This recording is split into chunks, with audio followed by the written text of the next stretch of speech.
Welcome, everybody, to Writers on the Air. I am at Linda Schell's house, and we are both co-hosting the show. I am Linda Wright, and we welcome you for the next 53 minutes to enjoy writings and poetry of people that we know, and we're going to read it for you. Writers on the Air is dedicated to all writers and genres. Until COVID, we met Sunday afternoons at the Common Grounds Meeting Hall next door to WKDW 97.5 FM radio in the warm Mineral Springs Shopping Plaza in Northport, not New York. I don't know why I said that. It's Northport. WKDW Radio is the home of real community radio and is on the air through the efforts of volunteers at WKDW and the sponsors for our various shows. One example is Open Mic, which airs on Wednesday nights at 7 p.m. with Bug Buckley, and songwriters and singers perform. Since the COVID has been around, they do a 2-hour show, and I think they ask performers to come in for half-hour sessions each, and they make it safe for these different people to come in for that. And so right now, I think we're going to begin our show. We're going to start off with our station manager, R.J. Malloy, who is a fantastic poet in his own right. And today I'm going to read you one of his called Canyons of Books. Among the stacks, these endless row of books, as I walk past them, leather spines call out to me, voices from beyond the pale, names I do not know, beckoning me, trying to catch my eye as I pass. Listen to me. I have something to say. Listen to me. I have something you need to know. Across the graves, across the great expanse of human time, they speak. Listen to me. I have something to say. Listen to me. I have something you need to know.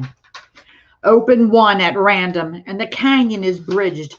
The wall is breached. The veil is now parted, and for a while I sit with the ghost who has residence within these pages, a being I have never known, yet fully familiar, who speaks to me about what was once the passion of a life long since lived, and for a while there is no time. Gently and gratefully I close the book and return it to its place on the rack outside on the street. I stuff my hands in my coat pockets and brace against the cold, and for a moment I stand and wonder just what it is that I have to say. Thank you, RJ. That was beautiful. He's an unbelievable poet, like I said. Our next writer here is our own darling Emma Feix Alberts. We're trying to work out with Emma, since she's feeling a little better. We're trying to work out so she can be connected with us on StreamYard. And hopefully, maybe next week, she'll be able to join us somehow, because she misses us dearly and we miss her too. This is called The Skates, from her book, A Borrowed Moment. One Saturday morning in the fall of 1941, I sat on the steps of our row home in Philadelphia, watching my friends skating on the pavement. I didn't own a pair of skates, but sometimes my friends would let me make a short run on theirs. I had included skates on my Christmas list for the past couple of years, but they never turned up under the tree. When I questioned my mother about this, she told me that Santa didn't think I was ready for them. Although I knew I was more than ready for all the important skates, I was wise enough at 7 years of age not to dispute the higher power of the bearded one. There I was on that crisp autumn day, wishing with all my heart that a pair of skates with my name on them would drop from the sky. My father's voice pulled me from my daydream as he called me into the house. The only time my father ever called my name was to yell at me or hit me for just some long-forgotten ill deed that he was just discovering. I ran quickly through all the terrible sins I had committed, known only to God and myself. The broken bric-a-brac from the china closet, my little brother Bobby's slinky toy I had tangled beyond repair, My father's broken record of the William Tell Overture? With a pounding heart, I entered the dining room and looked at my father's feet to avoid the wrath in his eyes. When I ventured a quick look into his face, he looked serious, but not murderous. "Look on the dining room table," he said. My eyes went slowly to the table, expecting to see the slinky or worse. The shoes I had hidden in the corner of my closet, the ones that I could never admit hurt my feet because I swore in the shoe store that they felt good. When the table came into focus, I was looking at a brand new pair of ball-bearing roller skates. "Oh, Daddy, where did they come from?" I asked. He seemed embarrassed, and when he said, "I went out to the back alley and got them for you from the hardware store," I ran and hugged him and said, "Thanks, Daddy." The words were simple, but the feelings inside of me were overwhelming as I realized that my father loved me and that he had the power to override Santa Claus. That was fantastic, Emma. Thank you so much. Thank you, thank you. And I'm going to read just a short other one of hers from her book, All That Is Familiar. The Door's Dream. Blue door, white door, different houses, different doors. They must be locked over and over. I run frantically from door to door, pushing shut, holding closed, all my strength spent. Finally secure in this house of many houses, I sigh with relief. Then turning, I see the familiar figure sitting on the sofa. I scream, "How did you get through the locked doors?" I cry, "I never left," he replied. "You can't lock out what is already in." Ooh, that was deep, Emma. That was deep. All right. So now we are going to go to Professor John Pillow. He is in charge of the Peace River Center for Writers, of which a lot of us are members. In fact, 2 of my poems are in his book. This is called Ice Houses. The ice that covered the green bristled pine was the warmest coat on Glenderry Drive. Ice and sun affect sight with kaleidoscopic rays, striking at mirrors, then bouncing away. Had it been different that day, I might have gone back to bed to sleep tight, until summer girdles the evening play with the sound of our crickets in the hay. But there was everything stuck in ice. Perfection ruled in the land of the right, where houses wear a stern face and the homeless go bouncing away. For a coin they will dress in wine. Leave your buildings, join the pine. At the forest edge they will stay, learning to bend like grass, not break. Our second skin when spring brings tears to pine. Without the ice they are open to the world and all will die. When houses thaw and people come out for the wake, too late, the bobwhite sings and flies away. That was beautiful, John. And then I have one here that's called, I believe, Armistice. My father sits in his vinyl chair, a fighting man's cold register, next to the cat box across from the TV. A winter Florida room with windows, dark as purple stars from World War II. This is where he smoked at night, those long white menthols, stabbing them half out halfway into a metal fish ashtray. As the war he left never hummed on through RCA, seeing his shadow sitting here again, that only now seems material. We watch ourselves through sliding glass doors. We season and adapt these once lithe newborn forms, filling rare either our former us drifting together in ruminations, smoke in the sun's rays. We sit unknowing as snow on the hillside. Sometimes the white of his eyes come back to me in the mornings before the mirror. That was wonderful. Thank you, John. And I wrote this right after the inauguration.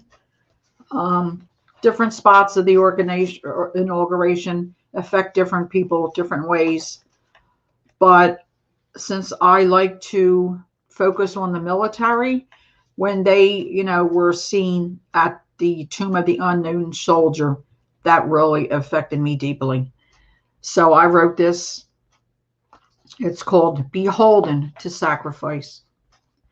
Eyes locked somberly ahead in reverence to acres upon acres of white marbled memory, viewed over vast hallowed grounds, hands placed over heart, pumping life's blood into earth, saluting in honored reflection, whilst crisp winds whipped in prayer across the sobriety of the lonely sound of taps echo across the serenity of the tomb of the unknown soldier. Standing straight and tall, past and present, our leaders came together in promise to honor and hold in the highest esteem those lost in battle and ones waiting to reconcile with their brethren, as a lone wreath bristled with each breeze in answer. Tufts of red, white, and blue, interwoven in unity, together as one, took center stage. Souls of the departed came forth from their rest, standing at attention in residual salutes to the guardianship of our realm, for whom they gave their lives freely, without question or hesitation. As each century bleeds into another, the ground drips with their sacrifice to assure and preserve freedom is not free. Okay, and this one is called It's in the Timing. It takes time for a thunderstorm to pass, drenching the songs of a lifetime, rewriting from scratch, hesitant to start over again from the beginning. It takes time for the rains of spring to recreate beauty of flowers from seedlings planted with love, digging in the dirt with bare hands, spacing out each one or sporadically so they can sing and wave free in the wind on the highest scales. It takes time to recover from a song's end, where each phrase or pause be a measure of one's life, waiting to hear it again and again, but knowing you can listen from time to time. It takes time to think about composing again, starting with that first note, just a half step, leading to a verse or a first movement that the soul pulls out of the heart to complete the composition, a musician or orchestra added perhaps to enhance the melody. It just takes time. Okay, I'll let this go for now. And we now have Mike Neville. Okay. This is called Darkness Came. One day I had it all. Then my world came tumbling down. Daddy died. Mama cried. Darkness came from all around. This man was a hero to me. Used to bounce me on his knee. He loved the mama like there was no tomorrow. Left us in tears with a painful sorrow. He worked hard all his life to take care of his family and his wife. He wanted mama to have everything, not just the flowers that he would bring. One day I had it all. Then my world came tumbling down. Daddy cried. Daddy died. Mama cried. Darkness came from all around. He taught me how to fish and how to hunt. I loved it when he would call me son. I look back and I miss him so much. The smile on his face and his gentle touch. I'll never forget what Daddy said to me. Son, have a plan. Don't live your life so selfishly. It makes me cry when I think of him, but I love the joy that those tears bring. One day I had it all. Then my world came tumbling down. Daddy died. Mama cried. Darkness came from all around. Daddy, I love you and I always will. With you gone now, I'll never get my fill. I'm taking care of Mama like you wanted me to. And we still cry a tear every time we talk of you. That was beautiful, Mike. That was beautiful. And this one is called, this is still Mike Neville. This one is called A Sweet Romance. I really didn't think I had much of a chance till I seen her smile and give me a glance. So I bought her a drink and asked her to dance, and that was the beginning of a sweet romance. She told me she had her dancing boots on. I said, okay, honey, let's get it on. I put money in the jukebox and played some songs. We were kicking a country two-step all night long. Tell your girlfriends you don't need a ride home. I'll take care of you. I won't leave you alone. We can dance the whole night away. I'll give you a kiss and see what you have to say. You're the woman that just jumped out of my dreams. I can feel in my heart what that all means. Just one night of dancing, I've fallen in love with you. Tell me, honey, what are we going to do? I see it's just about closing time. We can continue this dance at your place or mine. Or we can just go enjoy an early sunrise, watch the sun light up in the morning skies. I didn't really think I had a chance till I seen her smile and give me a glance. So I bought her a drink and asked her to dance, and that was the beginning of a sweet romance. That was beautiful, Mike. Really beautiful. Okay, I'm just going to do one more of his. This is who I am. Take a look at me. Can you tell me who I am? Who am I now? Do I look the same, man? Am I someone in your life just passing through, or a guide to you that looks shiny and new? I've been living my life, just passing time. Life has been good to me. I'm feeling just fine. Or just listen to me. Listen to what I say. I get tired of being who I am some days. I can have 2 shots and drink 4 beers, and I still look the same old me. And who's that guy in the mirror there? Seems like he is always following me.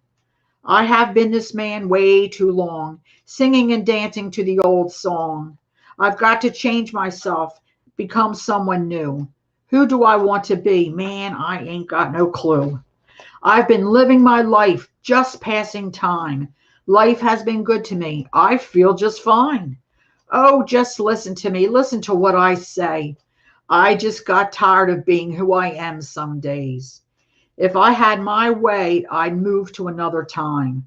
Live my life like a Mother Goose rhyme. Maybe I could be smooth and debonair. Live my life like I was walking on air.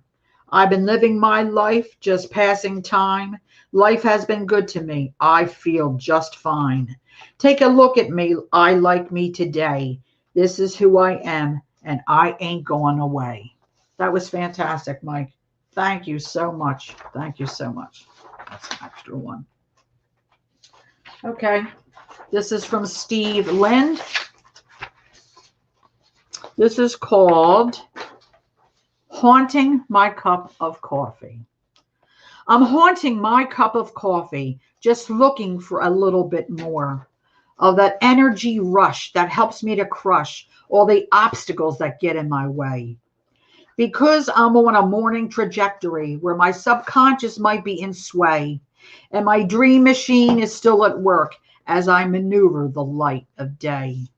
And I'm stumbling through the twilight zone whose reality fabrics fray, streaming through the portals of mystic dimensions and keeping the magic in play. Because I need more than just inspiration, I'm walking the killing floor. And so I'm haunting my cup of coffee, just looking for a little bit more. I'm ghosting the streets of illusion, looking for Sherlock Holmes clues, trying to avoid the dynamite that goes off if I light the fuse. The jungle surrounds and astounds me with the sound of its savage roar. And so I'm haunting my cup of coffee, just looking for a little bit more. That's from Steve. And this one's a tongue twister, so excuse me if I mess it up. Eternal Theater of Recalibration. Oh, yeah. Somewhere along the road, there was a piece of infinity that shone its radiant lens, beckoning like the road to forever, where every future blends into the hazy of reality, where gravity always sends each and every blazing meteor that elliptically curves and bends the Fermi-Lalic universal equation, into a mystical magic magnetic sensation that electrifies every reverberation. Oof, and showers the flowers of civilization with Pavlov's, Einstein's, and Kafka's eternal theater of recalibration, where the hourglass meets the aurora of divinity and its mathematical reincarnation. That was a tongue twister, Steve. Okay. This is from Dobie Pasco, our very own Dobie. This is called Eggs in Your Beer. What do you want? Eggs in your beer? That really used to be a thing. Like so many things, something. Today, hipsters and pipsters know nothing about. Not as sour as ain't no big thing, but still a cut to who wants more than he deserves. Even knowing all that on some dank Tuesday morning, gray rain coming down, when some Soho bartender asks with a smirk, so what will it be? I'll answer the usual, eggs in my beer. Oh, that was cute, Dobie. This is called Romance. Honey, I'd like to stay. I really would, but I got to go. I really do. I've left the beans on. She asked me, is that expensive cologne you're wearing? I answered, it must be. I got it all at the dollar store. This is Girl. You are a mall beauty with chocolate eyes and tangerine hair. You could be from Kansas. You could be from anywhere. Or someone imagined on a half-moon night, half shrouded by clouds, by a lonely man walking on a deserted beach, listening to 1940 songs playing in his head. And I've got another little short one from Dobie. Good night, it's called.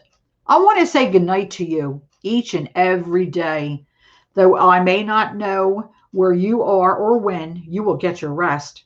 I want to know you are blessed with peaceful, restful sleep, and that as your eyes close in blissful, comforting repose, with a smile on your face, sometimes, at least once in a while, sometimes think of me as I always think of you, as I too fade into my own happy, peaceful sleep, so I can wake up tomorrow to write my goofy lovesick poems.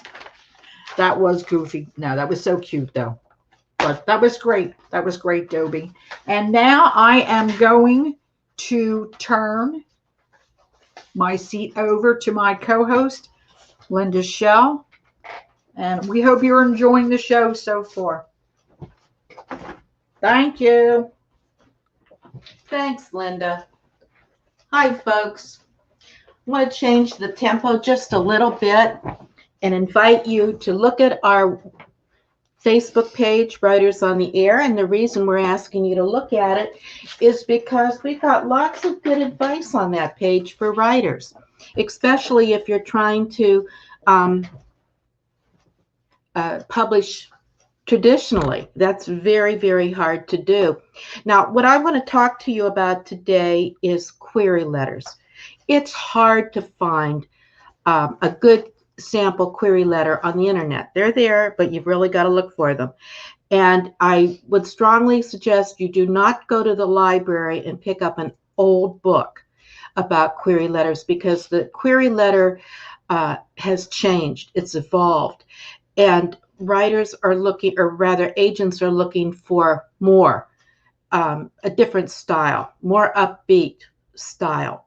Oh, thank you, Marie. She's starting to show you some of the posts that we have on Writers on the Air to give you an idea of what I'm talking about. Anyway, I would recommend you get a professional edit, and you can do that by going to a website called manuscriptacademy.com. And there you can get an agent to critique your query letter. That's one of your most important marketing tools, is a good query letter. That's what makes the agent want to open the door and look at your manuscript. Now, if you join the outfit, then you can get a query critique for free, but you don't have to join. You can just pay, I think it's $49 for a critique. I had my query letter critiqued yesterday, and I got Good news and not so good news. I was told I did an excellent job setting up the storyline, or rather setting up the scene, but I missed the boat on just really what is the plot. I was sort of there, I was sort of in and out, but I really didn't nail it. So I'm going to read to you my query letter, which didn't quite make it, but it's pretty good to give you an idea. Dear Miss Agent, a bicycle mishap triggers a cosmic hiccup and sends 11-year-old Clarissa Lane on her not-so-merry way to strife-filled Zimbabwe. Her conscious mind, along with her memories as a human, are inside the body of a feisty, lovable young dog, while she lies comatose in a Florida hospital. Despite anger, confusion, and longing for her parents, she reluctantly accepts her new station in life as the beloved pet of a Zimbabwe farm couple and their adopted son, a former kidnapped child soldier on the mend.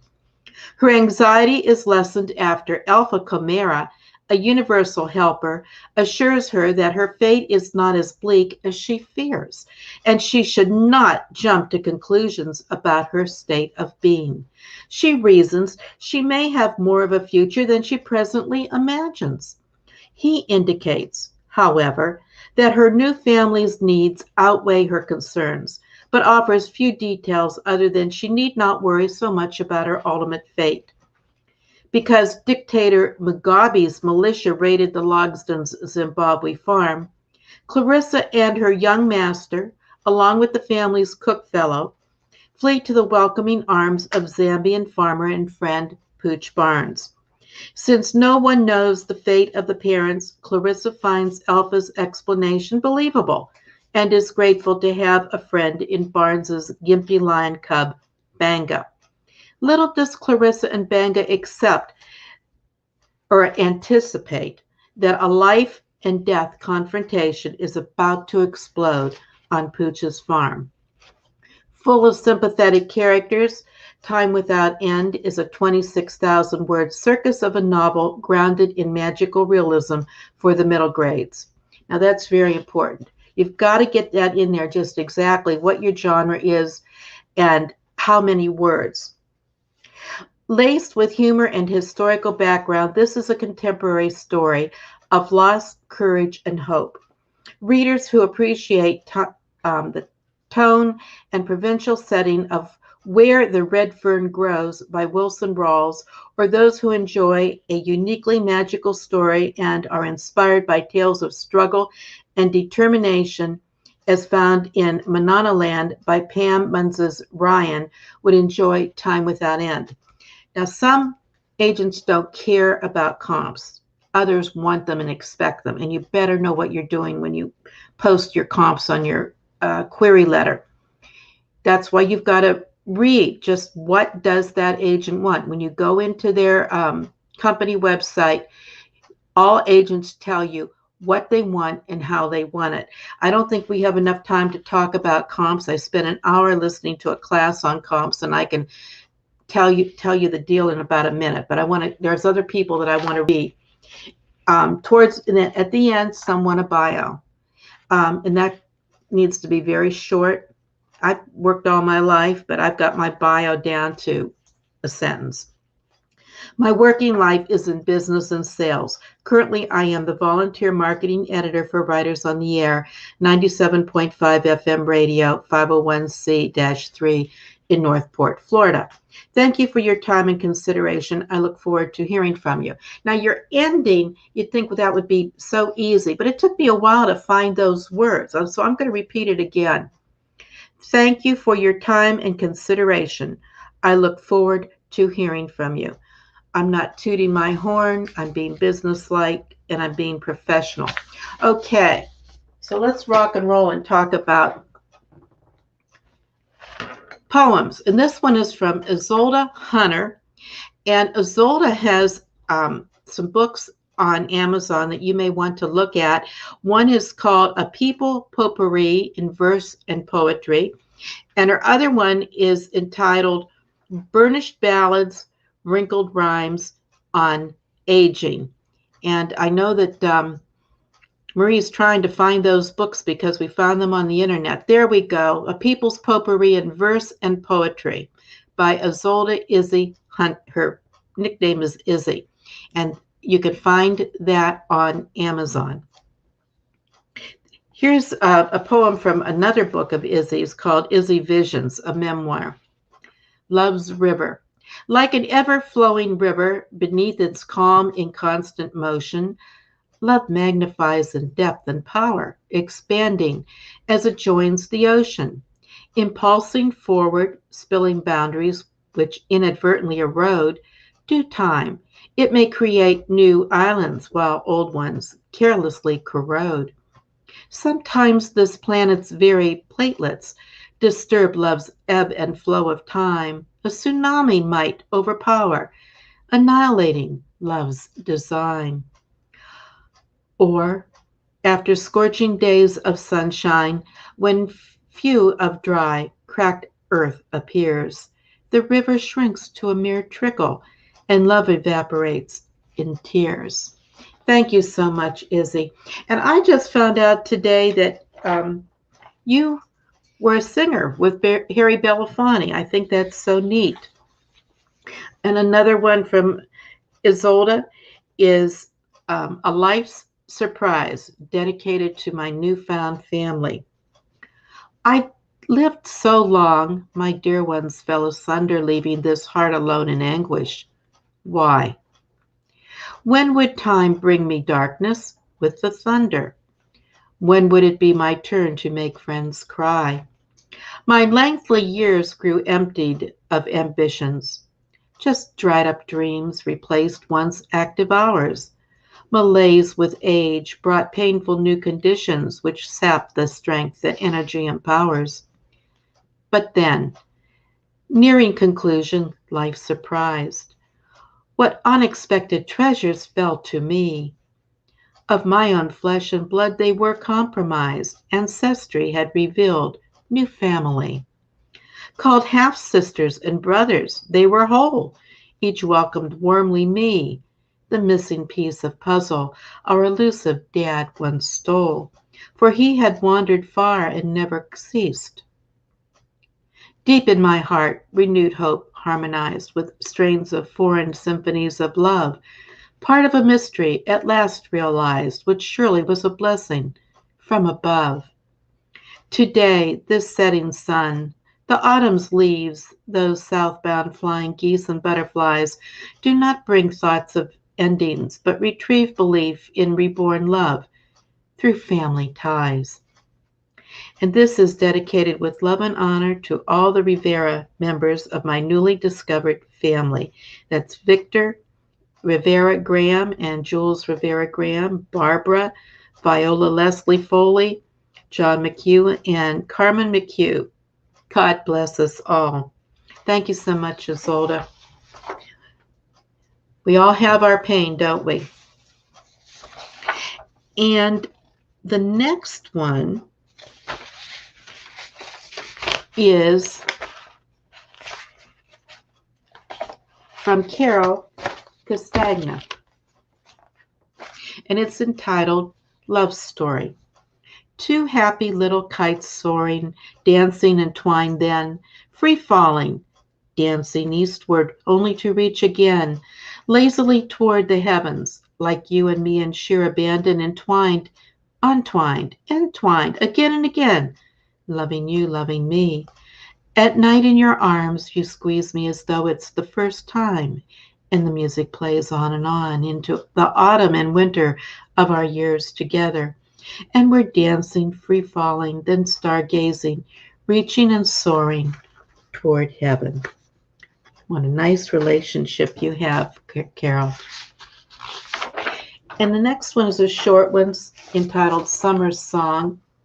Flowers dance at dawn, the wind song, far afield greets sunrise and dewdrops, sunflowers' splendor, doves waddle on stones, looks like giggles of nature. Thank you, Carol. I love nature. And it is funny sometimes. The next one is from Scott Zirkelbeck, and I want to tell the folks that Scott is head of the Northport Poetry Workshop that was established a long time ago, 34 years ago in 1987. And currently the workshop is on hold like so many places. They're just waiting for COVID to end.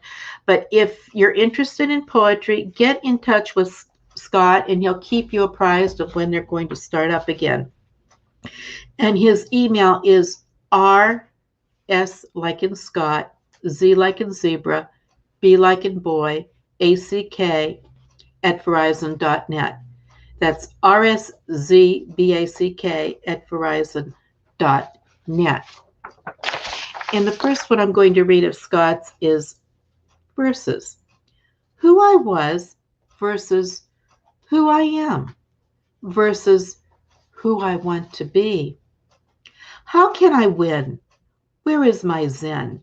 What are the rules? When does the happy begin? Why do we play these games with our hearts? We torture our minds, wanting peace to invade, as long as our love doesn't fade. In this game of questions, pieces of our hearts we will sacrifice in this sport for love we call life. We lose as much as we win, and if we are lucky, it will all end in a spectacular tie. And I couldn't agree more on that, Scott. And the next one is from James Geimer. And it's titled Love. Where does love lie? Is it like the phoenix, or how a beggar eats a pie? Does it burn like sticks, grow like flowers in June, and bloom 5 times or 6?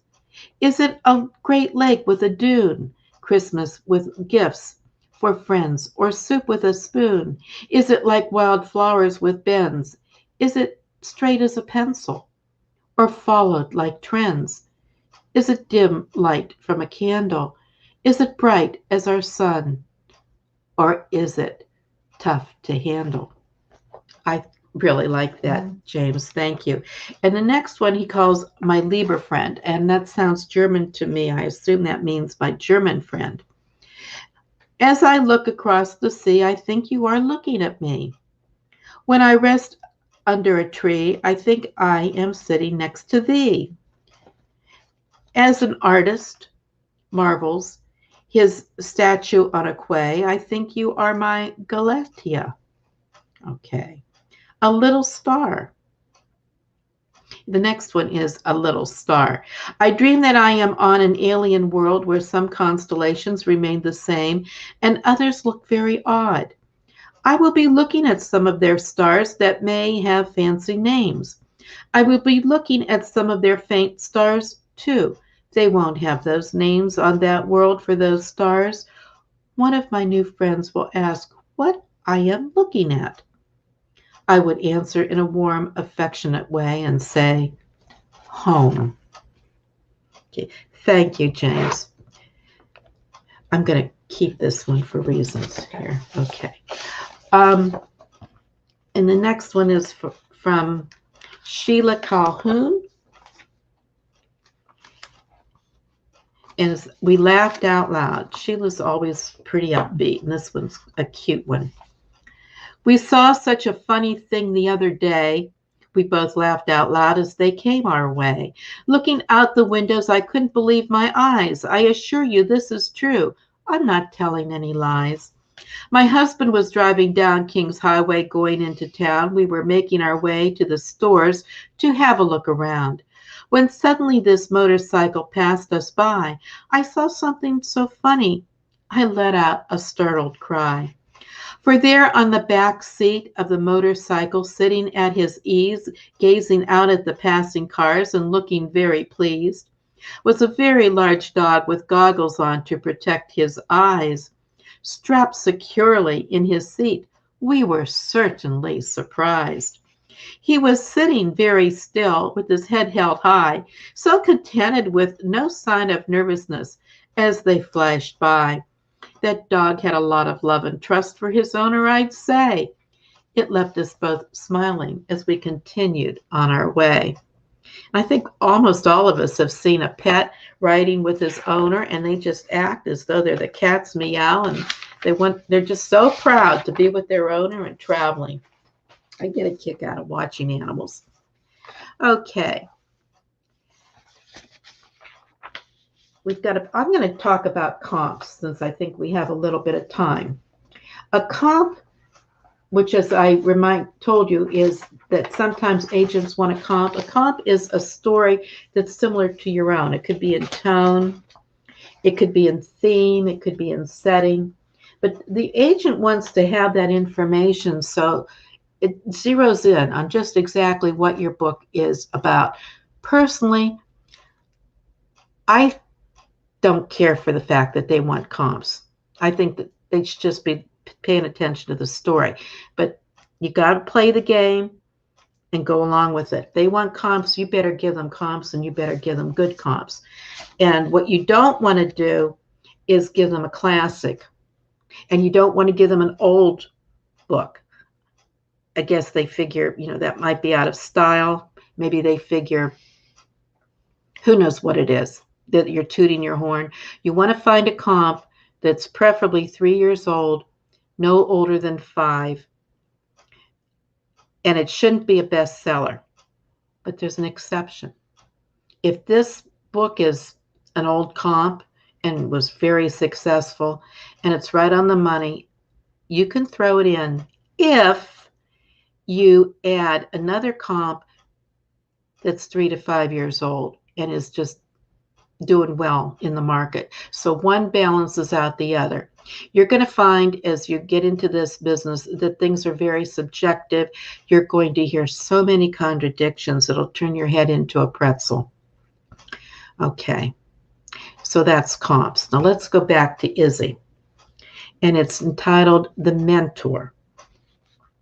Quiet as mist, a mentor's mind seeps into yours, perceiving all innermost gifts that still lay sleeping. Visions of yourself he sees doing, saying, as perhaps you might someday. You fumbled efforts, standing raw against achievements of the world, receive the mentor's gentle praise, his have your thought of inspiration stirring you on to once again try anew. Then when you are just about to turn away your dreams of future self, now fading fast and struggles to enjoy your efforts overwhelming unwaveringly, the mentor's offhand laughter, his delight, clears the clouds, and in a flash you know something you have done is good. And Izzy dedicated this poem to her many friends, teachers, and parents, even strangers who come into her life and believe in her endeavors. We always will be grateful for them. And boy, if that isn't the truth, Izzy, if that isn't the truth. Linda, you're quiet over there. Anything you want to say and jump in? Yeah, we wish Izzy well because I think she fell maybe a few months ago and she really hurt herself bad and she's still in a lot of pain. So we wish you well, and of course we wish Emma well. Emma is starting to get better, and there's hope, So we're hoping that she gets to join us next week or the week after she gets everything clarified with her computer. Thanks, Linda. Okay. And the next one is from Carol Castagna, and they're short little haikus. Summer's song rouses robins to echo in June. Warm melodies rise. Let me awaken to birds singing, sun shining, and days will be sweet. I have to say, no one reads a haiku better than Dobie. Dobie should be reading this. Thinking of you, love, on the brink of golden days, our time in the sun, my heart was lonely. I roamed in search of a home. Then I found you. Carol's next haiku. A golden meadow, a beam of sunshine's brightness, breast comes with God's grace. Sparkles on the sea, sun reflects a diadem. Sweet repose is mine. And her fourth haiku. Flowers dance at dawn, the wind song. Far field greets sunrise and dewdrops. Sunflower splendor. Doves waddle on stones. Looks like giggles of nature.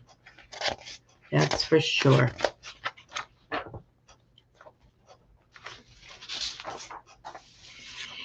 And we're going to give Izzy another whirl. David made me cry. It's called While in Florence. Oh, yes. Now I have to give you a heads up on this one. She's talking about a statue, David. So don't get the wrong idea. David made me cry. Not at first. We sat on the side for a while, observing that slingshot upon his shoulder. Was Goliath even slightly concerned or merely amused? Looking up high on my eyes, search for his eyes. My neck hurts. We moved to the front, stretching to see him over others. His body, all youthful manhood, idealized, powerful leg muscles, hips in erotic stance, evoking desire. The pressing crowd jostles us. Now we are on his right side. I studied David quietly. Cascading curls upon that proud and virile neck invite touching. His huge hand rests upon thigh, calm before storm, veins pulsating, poised for valor. Dear God, those veins, carved in a hand of marble, water blurs my vision. And just as a footnote, Izzy tells me Michelangelo was 26 when he carved David from a piece of marble. And the other artist had rejected it as faulty. So that's interesting to know. Thank you, Izzy. Okay. You want to touch base with me again, Linda? We've got 10 minutes. Do you want to suggest to the audience if they have any poems or any like short, really short story within a 2 to 3 minute range, they can email you and send it in to you. Right. And my email, and it's posted, if you don't understand what I'm saying, it's posted on our Facebook Writers on the Air Facebook page. It's L Schell. Now, I'm a German Shell, so it's SCHELL and the number 2 at Verizon.net. That's L Schell, the number 2 at Verizon.net. There it is down there on the screen. Mm-hmm. You see it coming by. Okay, this one's from Alan Hodgson, our airplane pilot. It's Boxing Day at the old manor house. Hams, venison, partridge, or grouse. If fish one should care for, there's salmon or pike, stuffed into hampers or boxes alike. Village workers at the tradesmen's gate, patiently standing in line, how they wait. For servants and footmen soon to share his lordship's family's leftover fare. This one a day, a subordinate treat, stale crusty bread with samplings of meat, to honor their labor with castings of food, for now may work to lighten their mood. Day may come when it won't quite suffice for folks such as these to be timid as nice. They'll stand to be counted as equals in life, cast off their bonds, unloading their strife. Such families encumbered deciding they matter. Their children may scale their society's ladder, schooling their right, be maturing and wise. Tomorrow's new leaders should be no surprise. And Linda, maybe you want to bid our friends adieu. We're about that time. Well, you can finish it off. I'll tell you what. Read this last one of Anna's. It's like a short one, The Journey. That's the 2 pages there. Like a train moving along the track, my words flow through my head. Click, clack, go my thoughts until the train reaches the next station. A pause to write the words down before memory turns them to dust. Then forward to the next station as the thoughts click and clack. More poems and stories to tell. Someday the train will come to rest forever at the final station, but my words will go on forever. I believe we all have one single moment in our lives, that shapes us and makes a difference between defeat and survival. That's Emma's words of wisdom from an important day. Right. Okay. You only have, what, about a minute? 2 minutes. All right. This is more or less sign off. Okay.